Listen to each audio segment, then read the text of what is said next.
You're now listening to Sound Talent Media. Check out more shows at soundtalentmedia.com. Hey, do you have an idea for a podcast but don't know where to start? Or do you have an already existing podcast that you want to take to the next level? Well, check out WeKnowPodcasting.com. From concept development to theme music to editing to logos, WeKnowPodcasting.com is a one-stop shop for all things pod. Don't hesitate to hit us up. We're very nice.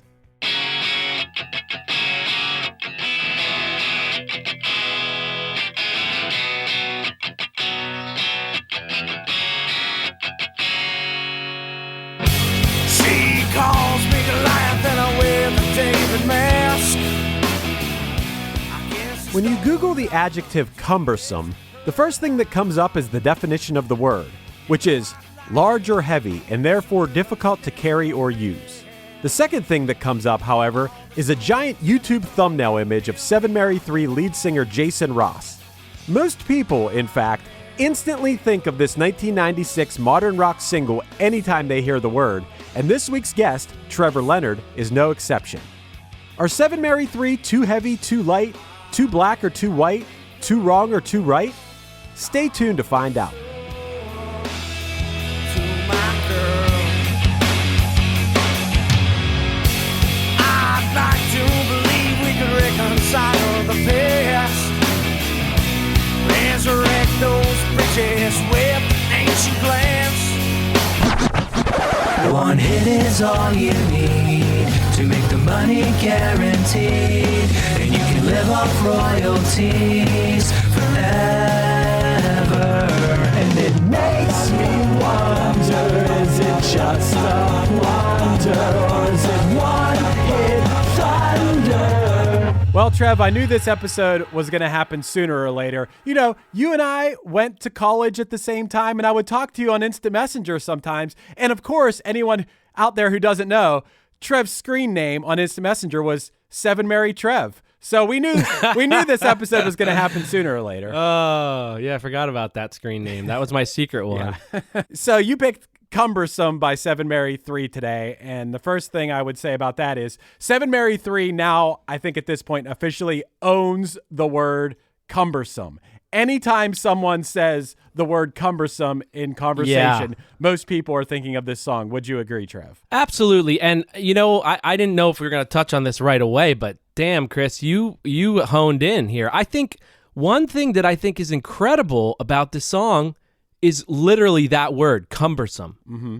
And what drew me in as a young kid, 95, 96 or whatever, to this was, I mean, I was always searching for another layer of lyrics beyond, oh, she has my heart and I love her, you know? Uh-huh. That's more like what I'm looking for now, you know, which is kind of weird. But I wanted vocabulary. I mean, this song, it literally taught people a word. Right. Like, you know what I mean? It's fascinating. I mean, could this fly today? Is even just that word in a pop song? It's funny you say that, Trev, because I remember back in high school in my first days of trying to write my own songs that at one point we had like a list of vocabulary words, and one of the first songs I ever wrote, and it was like a ska punk song, and it was like just a lot of lyrics, but it was I tried to use all the vocabulary words from English class that week.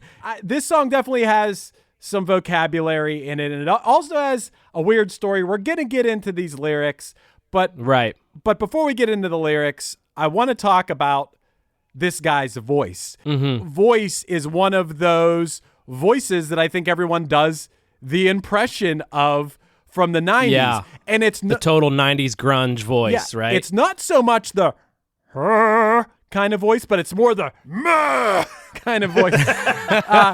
And in a way, parts of this song, I don't know if either of you guys were a fan of Ren and Stimpy, but there was this character on Ren and Stimpy named Kowalski, who was like this giant man baby who Ren and Stimpy were taking care of. What would you like to drink, Kowalski? Meat! Get him a glass of meat, will you, Stimpy? Well, funny story, you know, actually, yeah, this guy, I think, based his vocal delivery on Kowalski. I think so for sure. Yeah, that's what I was reading on Song Facts. He comes in hot on that first lyric of the song. Yes. He comes in very he's hot. hitting it hard. She calls me Goliath and I wear the David mask. So energetic. Yeah, I mean, I think one of the reasons why this song is a hit and can hold up is because it does have dynamics. Yes, it comes in really strong, but, the bridge comes way down, gets, kind of verbed out and delay, and it has that ambience.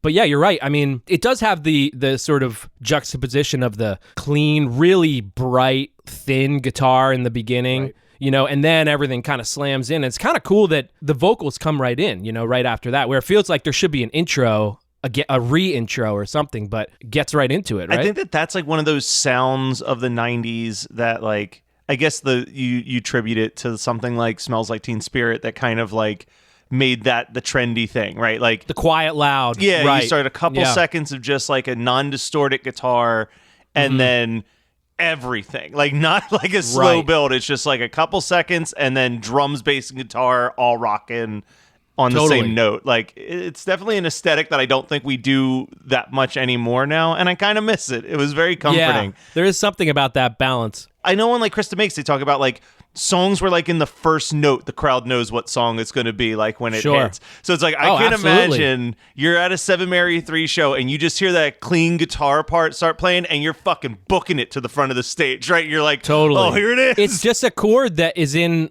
probably 95% of every song ever, but like just the rhythm of it, the way the strumming pattern and the texture of it, it's so like textured. Yeah, you're totally right. I think it's the calling card. You hear that chord and like, oh shit, it's on. We're getting cumbersome right now, We're gonna have our vocabulary lesson right now. I think that was a big thing that drew me to the song because I was like always hunting for words that, I mean language, it's so expansive and we kind of, it's a lot of times in pop songs, it's reduced down to, whatever. Sure. She loves you. Yeah. Yeah, which is great and amazing. Which and, I guess what we're trying to say is 7 Mary 3 is better lyricist than the Beatles. That's what we're... Well,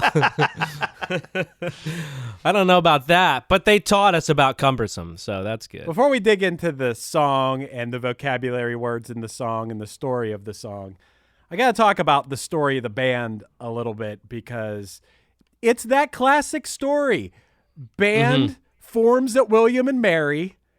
Band gets popular on Florida radio. Band moves to Orlando to make it. It's the story you've heard 1,000 times of the band moving to the big city of Orlando to make it in the music biz.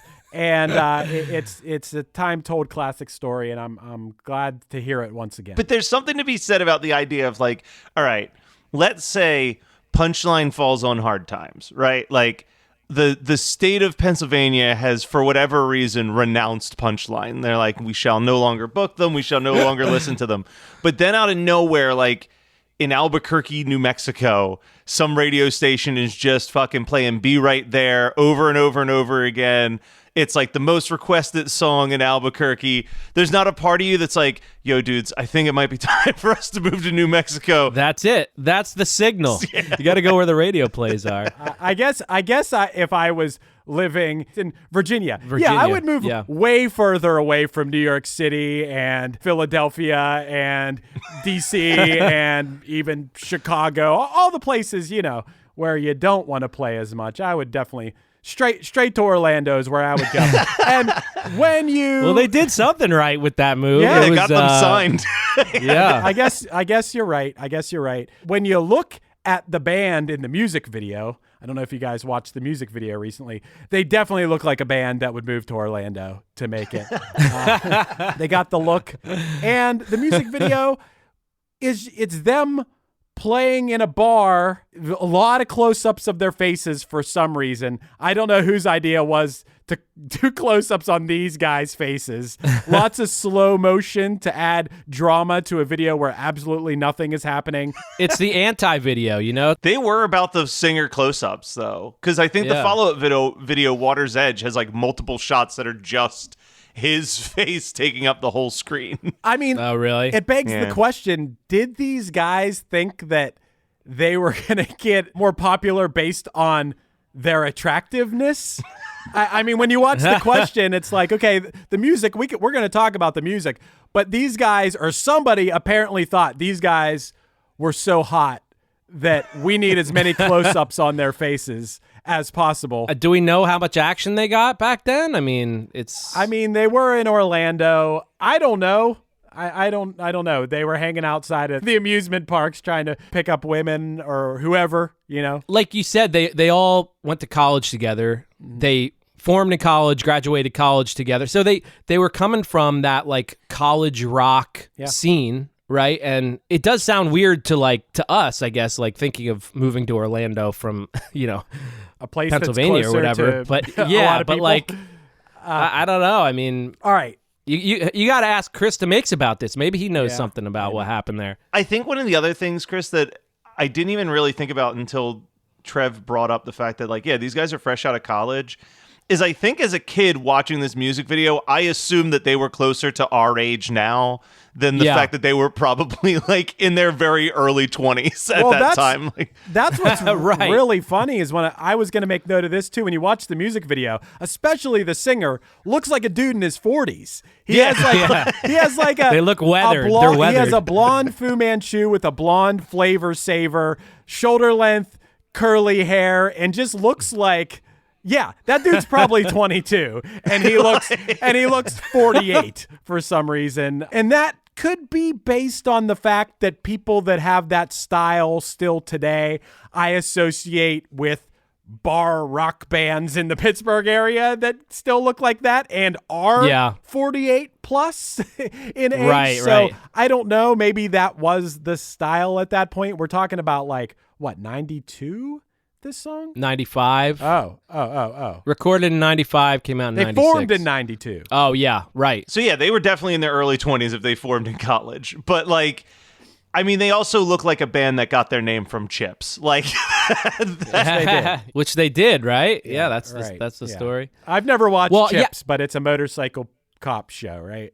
Yeah, it's a motor, and, like, I feel like it's been brought up on a couple different Chris DeMakes episodes too, and even on here, like the boringness of like, oh, what's the band name mean? You know what I mean? Like but my God, I can't imagine the trying to explain your band name to somebody where you're like, well, it's from an episode of Chips because 7 is the patrol car number, and then M stands for Mary for motorcycle, and then the 3 is what their unit number was. And it's like, great. Well, hey, I think that we can all remember the times of trying to figure out a band name that doesn't exist. And you just get to a point where like, I don't give a fuck. 7 Mary 3, sure. You know, it's like. I don't think the band name is that bad. Really? 7 Mary 3. Oh yeah, it's pretty bad actually. I take that back. I want to talk about the song. We got to talk about the song some. All right, yeah, let's get into it. Okay, it starts like I said, comes in hot with "She calls me Goliath." It sounds like after the guitar intro. Don't forget about our but yeah, nice crisp intro. Very sort of constipated vocal delivery here, but she calls me Goliath and I wear the David mask. Now you two guys, me being the guy with no religious background, you two Jesus boys, the Bible boys, let me know. Is a David mask a thing?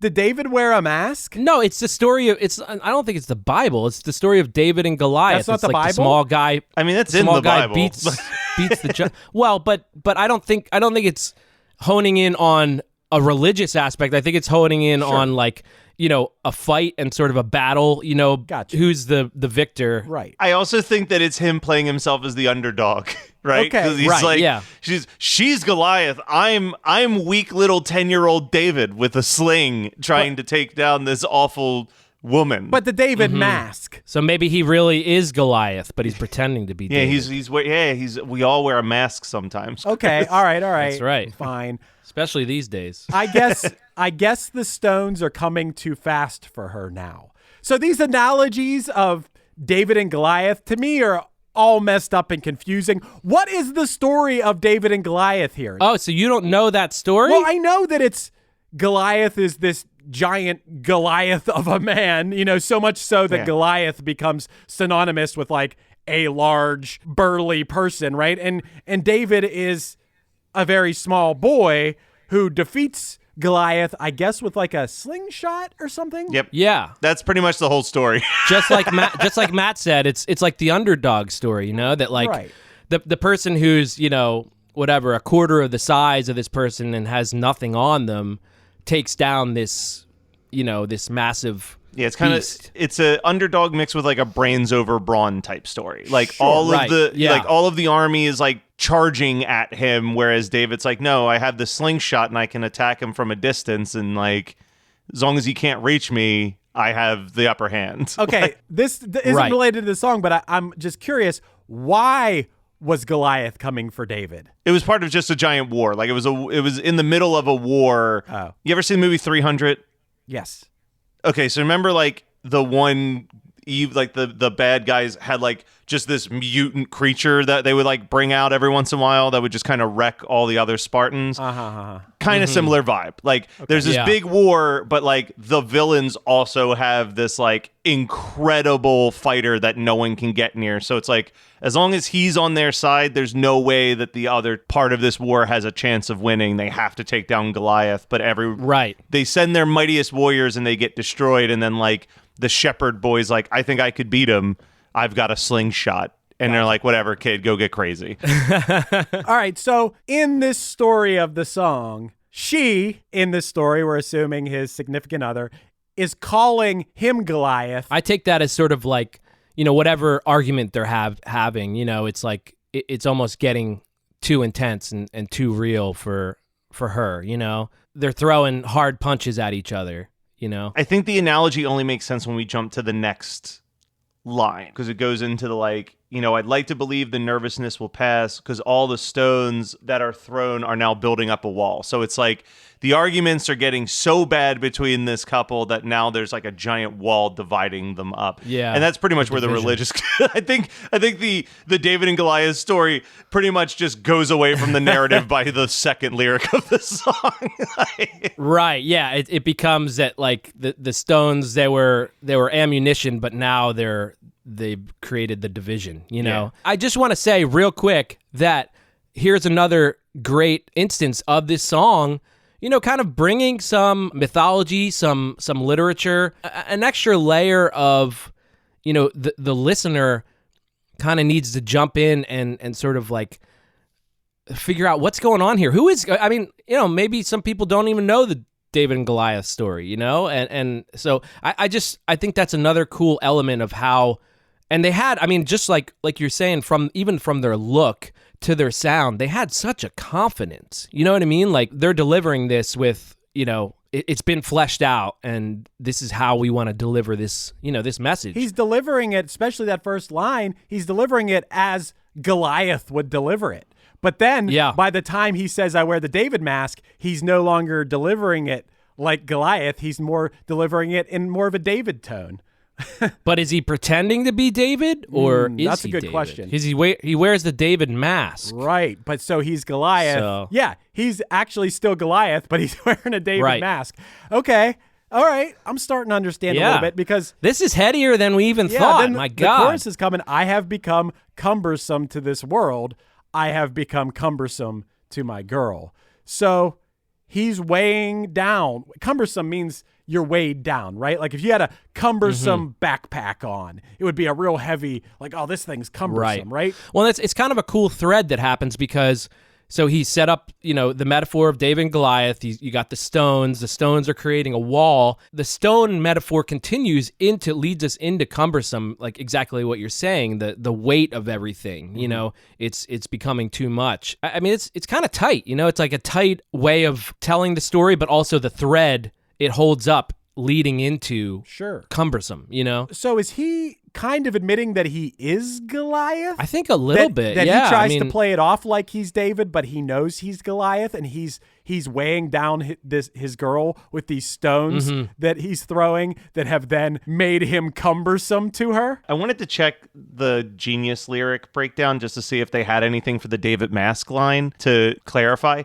That's the only lyric in the song that doesn't have any type of Genius reference. But the next part, I guess the stones are coming too fast for now, and I'd like to believe the nervousness will pass. The analytical version of it says he's nervous because he keeps saying and doing all the wrong things, and he knows that she isn't looking to keep forgiving him for his mistakes. She can't keep up with all of his follies, and they both know that there's plenty more to come in the future. Oh, so he knows he's Goliath. He knows he's the one messing up. Okay. Well, and he's saying, I have become cumbersome to my girl, to this world. Not she has become he's cumbersome become to me. right. Yeah. I also think that we're looking at this in the wrong way now that I'm looking at the lyrics again, because I think that there's quotes that need to be around something. And I think the quotes are specifically from Goliath to David's mask. Like, she says, you're Goliath wearing a David mask. Like, you're a jerk who tries to act like the underdog. Right. Because I think that we're reading sense. it as like, she calls me Goliath, but I'm just like, he's like taking ownership. I think it's her calling him out. She's claiming that. That makes sense. Yeah. Oh, she's saying, you're Goliath, but you wear the David mask. All right. But he recognizes it too, right? In the chorus, he says, you're right. We've officially analyzed the first verse of Cumbersome for longer than anyone on planet Earth has ever analyzed verse 1 of Cumbersome. This is where this is a one-stop shop for Cumbersome right here. Cumbersome. All right, we're going to move a little faster. Second verse is, I'd like to believe we could reconcile the past, resurrect those bridges with an ancient glance. So a little throwback to the ancient David and Goliath. Oh, there you go. There's your religion, Chris.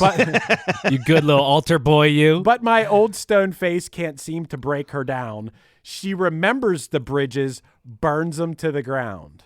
All right, so nice. Well, I like the thread continues of stone, the bridge, the sort of connection, between the two is disintegrating, and I mean the weight is kind of collapsing everything. It's I think they do a good job of keeping that thread going and sort of tying it all back to this idea of weight and heaviness and that tension. Yeah. Well, I mean, speaking of weight, would you say that it can sometimes be too heavy and too light? Oh, nice one, Matt. There we go. He set you up, Chris. It's alley-oop. What's the next line? Now we're in what I guess is this isn't the bridge. This is it's like the second chorus. Right. It's like the it's like a I guess it's a post-chorus, right? Because it happens twice. Yeah. Right. Yeah. It's cool. It's kind of a neat part. And I love how the cadence of the words pick up there. Da da da da da da da da da da. It's sort of like it has that kind of martial beat, or like maybe on kind of that idea of stones being thrown. The energy's picking up. We're not so weighed down by the stones here so much. It's too heavy, too light, too black or too white, too wrong or too right, too day or too night. I think by the end they were just like, what else starts with two? Too day or too night? Screw it, put it in there. Cumbersome. Too rich or too poor, she's wanting me less and I'm wanting her more. Maybe the best line of the song right there. Everyone can relate to. That's nice. A bitter taste is cumbersome. No, yeah, no, no, no, no, no, no, yeah. No, I think you mean no, yeah. Yeah. No, no, no, yeah, meat. So I'm looking at the lyrics and the breakdown of the song again, and I'm realizing that like this is doing something that I think is kind of rare. Is we have what we think is the chorus, right? I have become. It's definitely the chorus. That's definitely the chorus. But here's the problem. That chorus comes in a second time, and then the too heavy, too light part kicks in, and then you never hear that I have become chorus again. And now, in place of where the chorus would normally be, is the too heavy, too light part minus at the end. It doesn't. Like it never. No, I think it does. I don't think it does. Maybe in the 7-minute version that we listened to off the first album. Does, but it does. You're right. It does the down bridge, and then right back into the too heavy, too light part.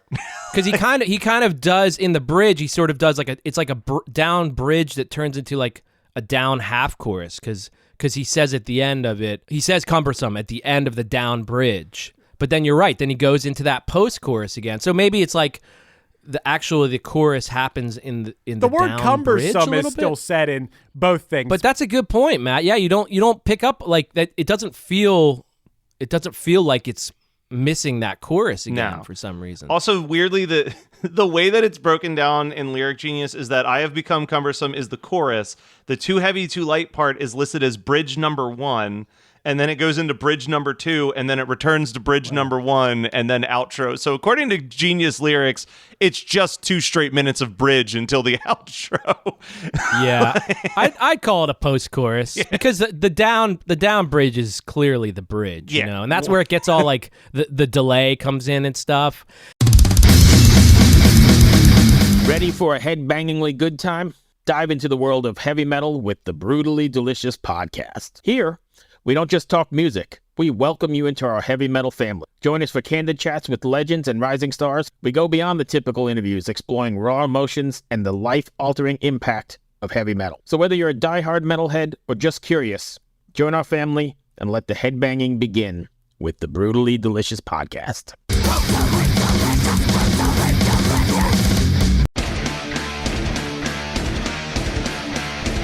Hey there, I am Johnny Christ from Avenged Sevenfold, and I've got a podcast called Drinks with Johnny you're going to want to check out.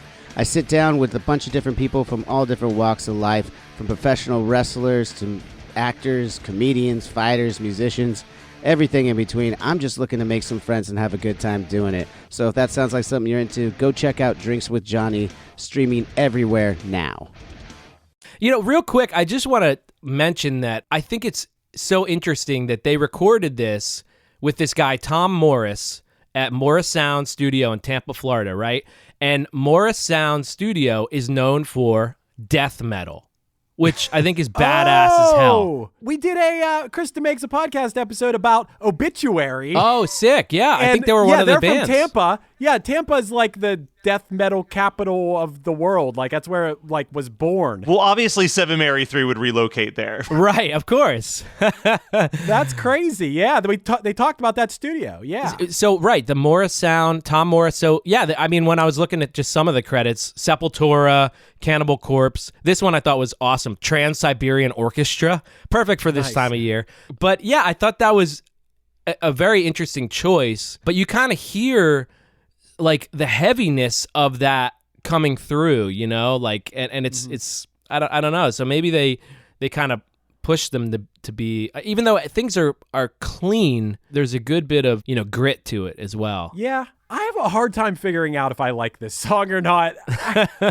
Well, I think you get hung up on the voice and you can't get past the voice. I must have a little bit of an issue with like post-grunge music or whatever you want to call it, like that era of mid to late 90s where bands are trying to like keep the flame alive of the Seattle bands from the early 90s. I mean, this band did form in 92, but like by the time this hit 95 or 96, I was probably ready to be done with it. I know I was. I already was done with it. Clearly you were. And this was like past my time of caring about this kind of music, and now to this day I still hear this song, you know, here and there, and I'm like, wow, this song just never goes away. And I feel like I've been very public that this is my sweet spot for music. Like 94 to 97 is like, oh, I love that record labels just got fucking wild trying to find the next Nirvana and just threw contracts at anybody that was even a little grungy. Totally. Well, yeah, I mean, I think, Chris, to your point too, like, and I was kind of looking this up because, you know, they always get, 7 Mary 3 would always get this like, oh, you're ripping off Pearl Jam kind of vibe, you know? And like, by this time, 96, this comes out, Pearl Jam had released 10, Versus, and Vitalogy already, you know? So like, we had like, all of this incredible, so badass Pearl Jam records, you know, that were like quintessential 90s grunge, you know what I mean? Like, I was kind of ready for something like a throwback almost to 10, you know? Like, I love Pearl Jam. So I think for me, it hit onto something, but there's something, I don't know what it is about their presentation or about his voice, because I'm not like a huge fan of that, the Yarly kind of stuff, whatever you want to call it. But there's something that just feels authentic about his voice and his delivery to me that, like, I don't know. I just believe him. And because I think on the other side, you know, there's Creed or, you know, like, like where I just don't believe it or something. Yeah. Like, you know, like it almost feels like you're doing this just to fool me or whatever. Or just like, you know, where like something about this, it just feels more authentic. And I think it is something in his voice. I mean, he definitely has that really, like, you know, guttural kind of like harsh 90s grunge vibe, but there's like this vulnerability that I get in it at times where he's got this like quiver, you know, he's got kind of like a vibrato thing that happens, and actually in some of the other songs on the record you can like really hear it on some intimate spots. I don't know. Yeah, I guess there's something about it that just feels, you know, authentic and like, oh, this guy really went through this shit. I had the 7 Mary 3 Essentials playlist on today,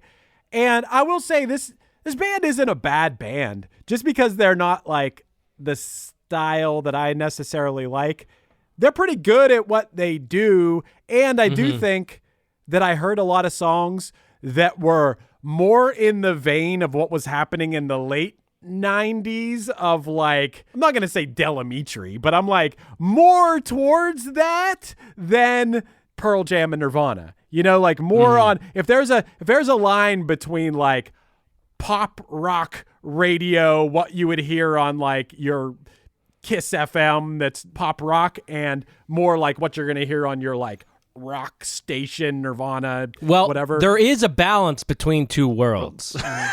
One with an arrow and a cross. That's right. Well, no, I think, Chris, you're actually tapping on why their success really wasn't too long for this world. They had their follow-up singles, which I do actually really like both of the follow-up singles. There's Water's Edge and My, which I think are two pretty decent songs. But then, their follow-up album was a much more acoustic folk type release. Sure. And I think interesting. that caused it didn't match what the fans were wanting, and it failed to chart, and it's just kind of been like a steady decline for them. And they kept it up until 2012. So they had a 20-year career being 7 Mary 3 on the power of Cumbersome. I know that when we were originally planning to record this at your house and we were doing research, Trev and I were joking around because of a quote that we found from the drummer, because he said that the song was both a blessing and a curse because it started their success and it helped them sell a lot of records, but it then became a monkey on their back where people would leave after they played the song Cumbersome. And I found it very funny that you would be 7 Mary 3 and you'd be like,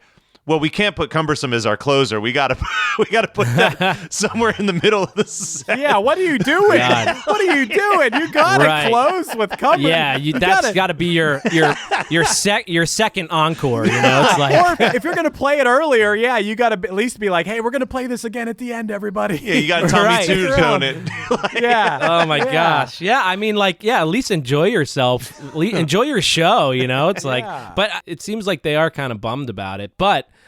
On the other hand, whatever, they sold millions of records, so it's a tough call. After Cumbersome was a hit, I guess, you have to make a decision. We could go one of two ways. We could go as heavy as we are now and heavier, or maybe the Suits were telling them like, hey, you need to go a more acoustic direction, you know, or you need to be a little bit lighter so you can be, because this song only peaked at number 39 on March 2nd of 1996, so it's a hit in the fact that it has lived on and still gets played on like whatever your radio station, the X or the Edge or whatever your like rock radio station is in your city. Just barely a top 40 hit. Yeah, it wasn't really. Right. It's not like some mega hit or something. Yeah, I mean, they had to make a decision and, you know, they had a hit once again. Like I always say, wish I could have a hit, you know? Right. So they had theirs. It lives on sort of in a way.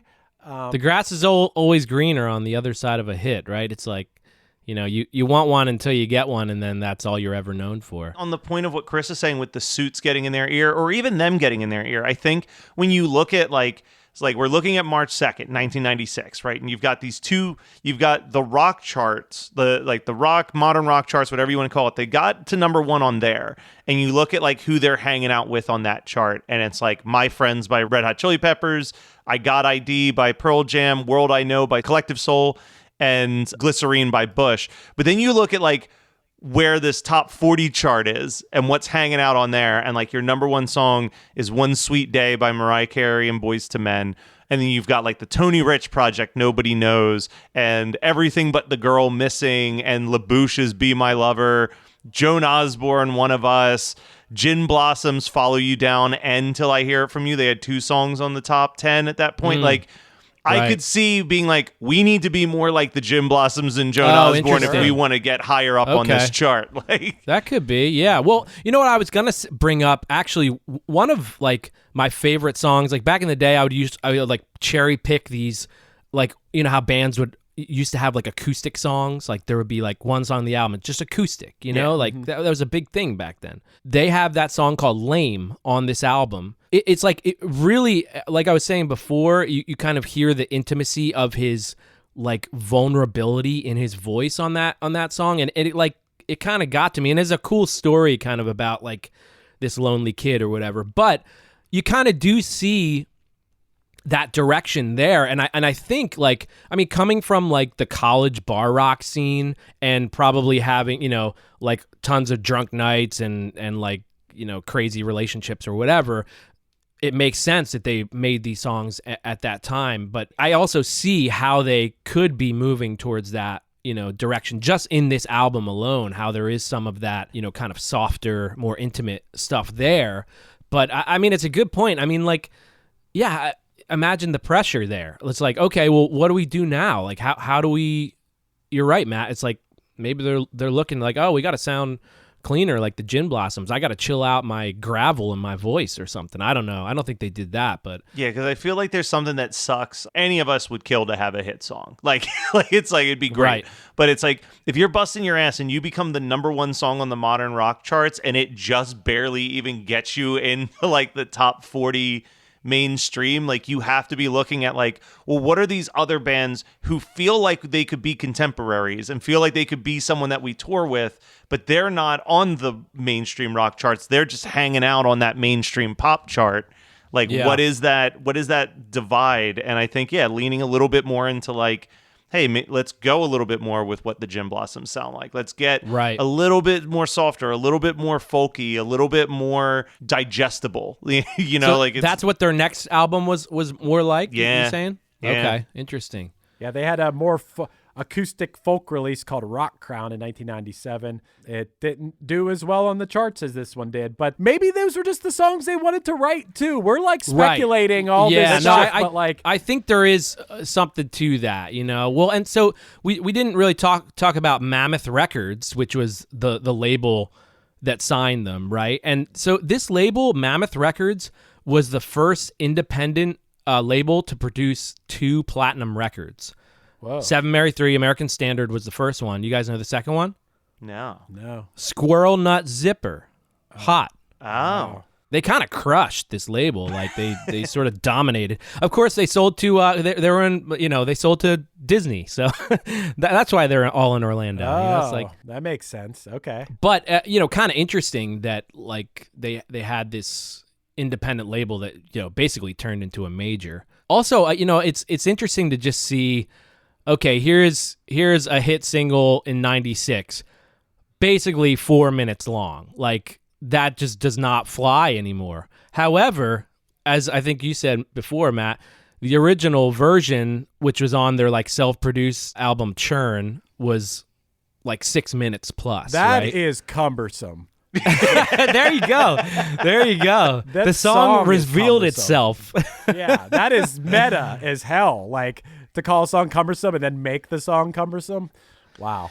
And I think when we listened to it, it was like there wasn't anything that was... Did you listen through the whole thing? Yeah. What was it? Just like solos or something happening? Or no, it was just like everything was doubled. So it was that opening guitar riff went 2 extra measures. The full band went like 2 extra measures before the lyrics kicked in. Like, it was just like extra stuff to pad it out that like didn't need to be there.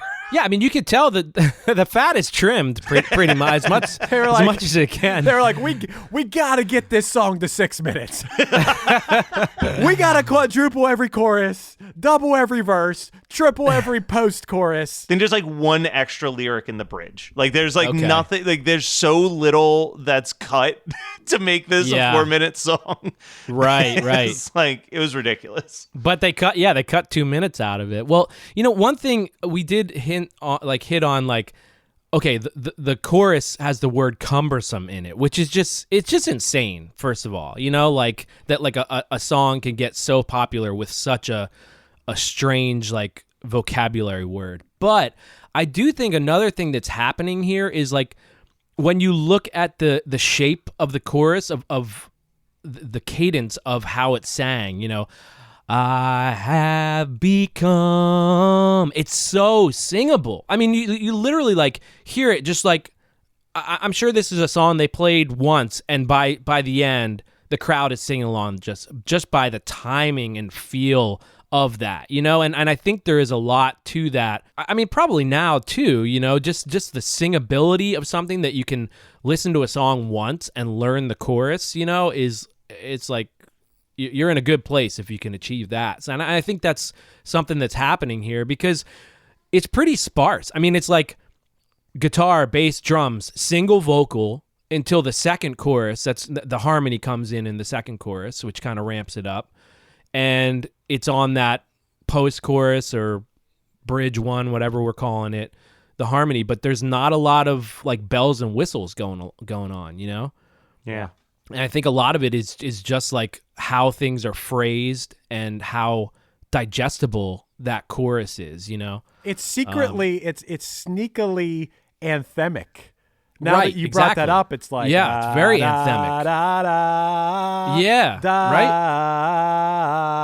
It when you just sing it, take the words away, it is a catchy melody that, you could picture an entire crowd singing easily.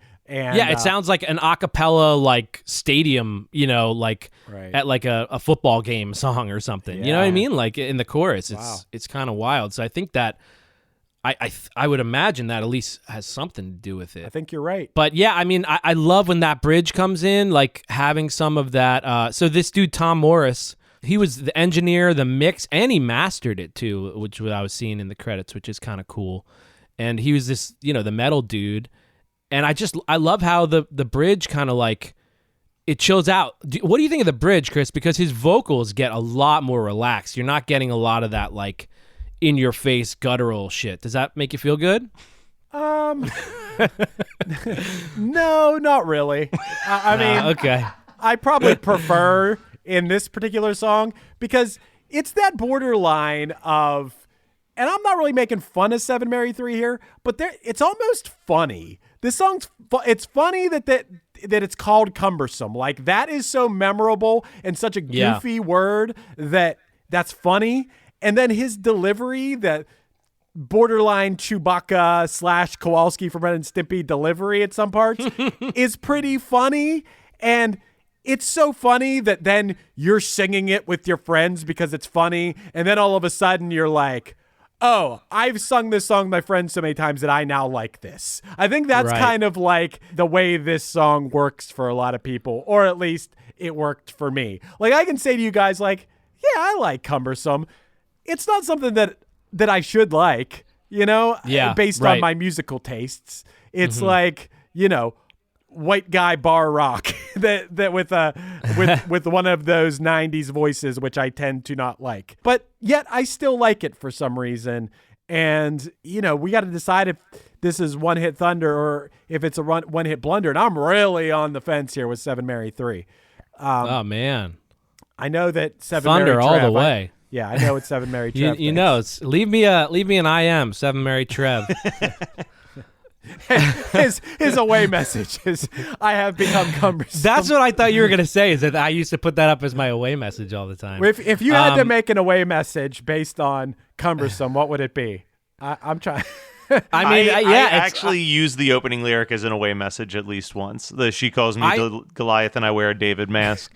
Right. Yeah. That must have been somewhere in there, I mean, the I chorus think that is a Trev's- pretty good away message too. Like, hey, I'm not around right now. I've become cumbersome. I think that Trev, I feel like you would have been real emo and put "life has become cumbersome."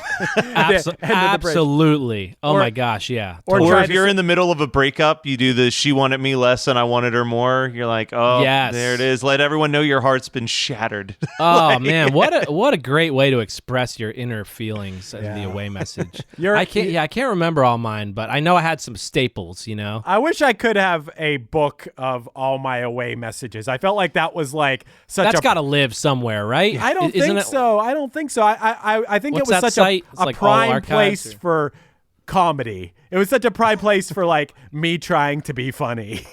It was Man, Twitter I before used Twitter it- was your away message. Right. Yeah. It was. I Chris, you nailed it on the head. I was all emo on there. It's like it's like just I just need to let you know that I'm feeling emo right Yeah. now. Well, That's what I got to do. I feel like the cliche, but like for a reason, is like I remember so many people with the exact same either Taking Back Sunday or Brand New lyric in their away Right. message. Like every time it was either the seatbelt lyric from 7x7 or the "You Could Slit My Throat" lyric from Your So Last Summer. Like everybody was using those lyrics for some reason. I think it was They the were huge dashboard then. confessional.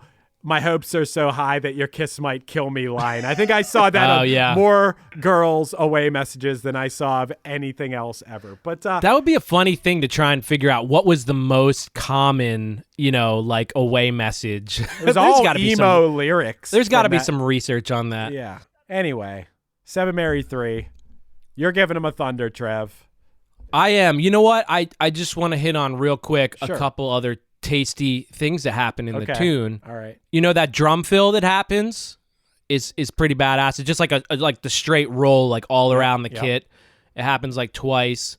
Also just the sound of like the drums and the snare, the sound that they got, it just totally centers it in, Pearl Jam 10 world in my mind. It's like it really put it there. The other part that I thought was really cool, which Chris, I think we should be incorporating this more in some of our songwriting, is the guitar bass riff, a unison riff that happens.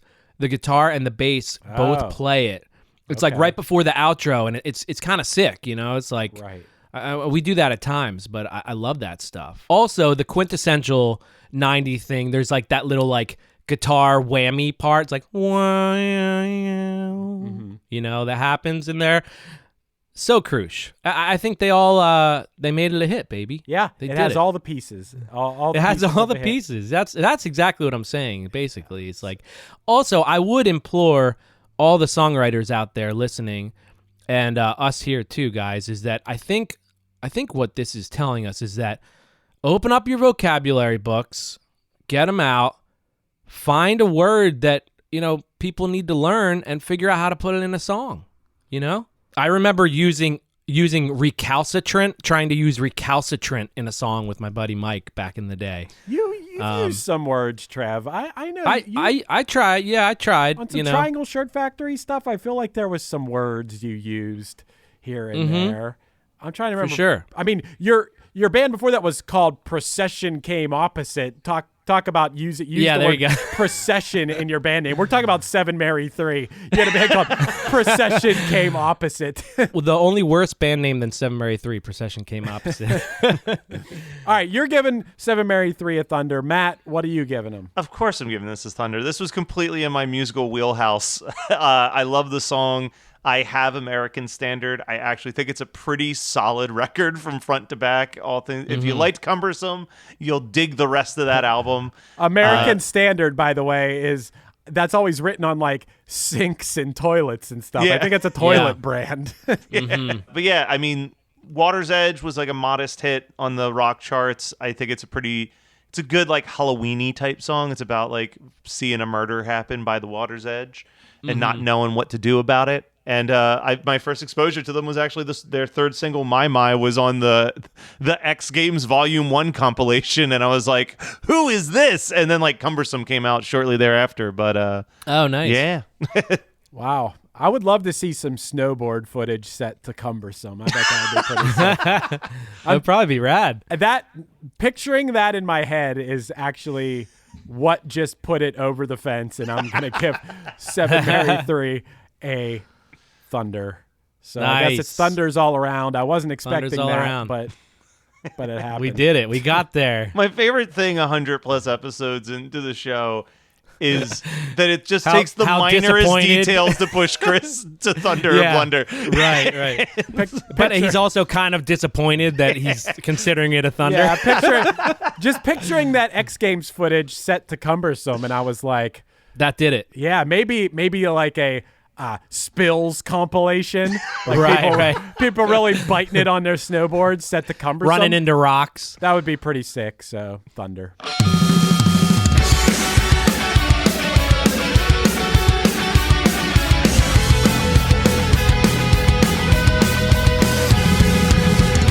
This has been One Hit Thunder. One Hit Thunder is hosted by Chris Fafalios of Punchline, Pack, and Another Cheetah, and produced by Matt Kelly of Geekscape.net. Underneath me, you're hearing Sensory Overload off the Punchline album Lion. Visit punchline.com for info on future Punchline shows, releases, and merchandise. We're on Patreon now. Visit us at patreon.com/OHT podcast for bonus material, early access to episodes, and a chance to help decide what songs we should discuss on a future episode. Do you want to hear your song on the show or have any interest in sponsoring an episode? Contact me at matt@geekscape.net for our rates. If you have any interest in podcasting, visit weknowpodcasting.com for how Matt and Chris can make your show sound as professional as possible. Let us know your thoughts on the show by emailing us at onehitthunderpodcast@gmail.com, and make sure to rate, review, and subscribe to us on your favorite podcasting app. Tune in next week for another episode of One Hit Thunder.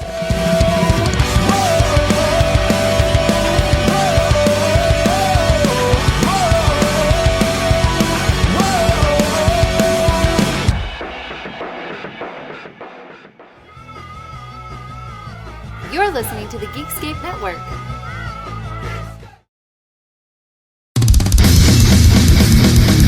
Ready for a head-bangingly good time? Dive into the world of heavy metal with the Brutally Delicious podcast. Here, we don't just talk music. We welcome you into our heavy metal family. Join us for candid chats with legends and rising stars. We go beyond the typical interviews, exploring raw emotions and the life-altering impact of heavy metal. So whether you're a diehard metalhead or just curious, join our family and let the headbanging begin with the Brutally Delicious podcast. Hi, podcast listeners. I'm Carol Costello, a former CNN anchor and national correspondent. This January, I'm launching a podcast about one of the first cases I ever covered as a journalist. It's one that stuck with me all of these years, the one that buried itself under my skin and stayed put. It's a true crime series about an amazing woman named Phyllis Cottle, who defied torture and death and brought a fierce rage to the quest to find her attacker.